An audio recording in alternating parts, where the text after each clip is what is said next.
শয়তান ওই সহি আকীদার মাথার মধ্যে ভর করছে।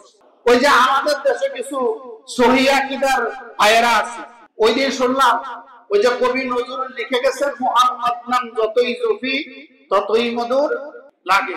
এটা মনে হয় আপনারা শোনেন, ইমাম সাহেব শোনেন, শুনছেন কিনা? হ্যাঁ, যে মুহাম্মদ নাম যতই জফি ততই মধুর লাগে, নামে এত মধু আছে জানি না তো। ওই হুজুর বলতেছে এটা শিরক। কেন? মুহাম্মদ সাল্লাল্লাহু আলাইহি ওয়াসাল্লামের নাম জপা হয়েছে। আরে ভাই, আপনার মাথায় যে শিরকের গ্যাস্ট্রিক হয়েছে, মানুষের গ্যাস্ট্রিক হয় পেটে, আর আপনার শিরকের গ্যাস্ট্রিক হয়েছে আপনার মাথায়।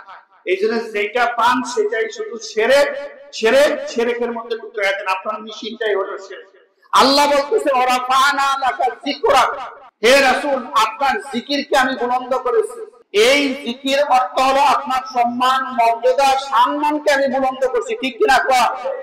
আর জিকির যদি আল্লাহর সামনে হয় তাহলে সেটা হবে আল্লাহর প্রশংসা। আল্লাহর জিকির আর রাসূলের জিকির এই দুইটা কিন্তু এক না। শব্দ যদি এক হয়, রাসূলের জিকির হলে সম্মান, মর্যাদা, সম্মান এবং তার দুরূদ হবে, আর আল্লাহর জিকির হলে আল্লাহর প্রশংসা হবে, ঠিক না বেটি? আর আল্লাহর নাম জপ, সুবহানাল্লাহ, আলহামদুলিল্লাহ, আল্লাহু আকবার, লা ইলাহা ইল্লাল্লাহ, এরকম হাজারো ওজিফা আছে এইগুলি।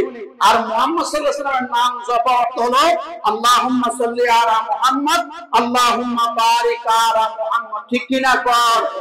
সুতরাং কবিতার ভাষায় লিখছে, আর আপনি এই যে শিরকের মেশিনের মধ্যে এটারে ঢুকায়া এই গান যারা গায়া শুনে সব মুশরিক বানায়া দিতেছেন, ঠিক কি না? শয়তান ওই সহি আকীদার মাথার মধ্যে ভর করছে।